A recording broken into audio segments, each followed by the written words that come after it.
Et donc nous sommes le plus heureux qu'aujourd'hui, au plus haut sommet de notre État, qu'on puisse prendre conscience de cette pertinence et que la volonté politique puisse se manifester pour que réellement cela puisse s'accomplir. Mais des questions demeurent.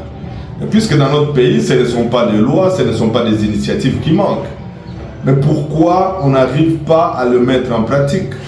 C'est là où se pose le problème. Pourquoi dans notre pays, les nationaux et surtout les jeunes ne sont pas au centre, ils ne sont pas des privilégiés quand il s'agit et de l'emploi et de l'entrepreneuriat? Puisqu'à notre humble pensée, si seulement les institutions avaient le comportement de privilégier les jeunes, qui constituent la majorité de la population, en leur octroyant le privilège de l'emploi, mais aussi le privilège de marché public, on ne serait pas à un chômage de plus de 60%, 70% de la jeunesse.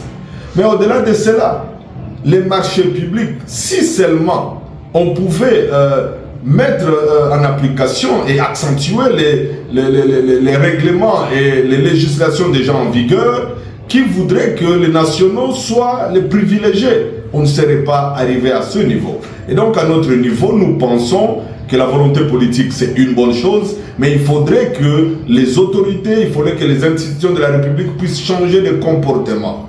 Que la priorité ne soit plus aux étrangers, la priorité soit désormais aux nationaux et surtout à la nouvelle génération. Effectivement, nous avions participé par des propositions et des idées, mais pour nous, ce qui compte, c'est pratiquement l'après. C'est la prise de conscience, c'est mettre en application ce qui existe déjà, c'est que le comportement change. Nous-mêmes, comment nous voyons nos jeunes, quelle place nous leur donnons dans tout ce que nous faisons. Et là, nous pensons que quand la République va comprendre que la solution, c'est la nouvelle génération, l'avenir de demain et d'aujourd'hui, c'est la nouvelle génération, elle va résolument comprendre qu'il faudrait désormais mettre comme priorité la jeunesse congolaise.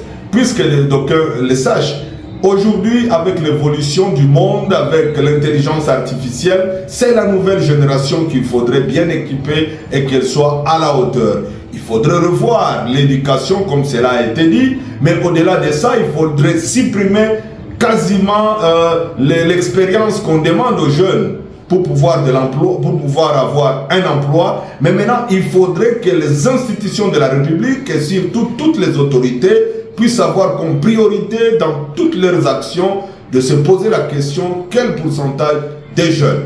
Et pour terminer, nous allons insister sur tout le marché public. Il faudrait que dans tout le marché public, on puisse donner un quota pas moins de 50% de la jeunesse congolaise. Mais aussi, avec tous ces chantiers que nous avons, pourquoi ne pas se poser la question, est-ce que les jeunes sont là?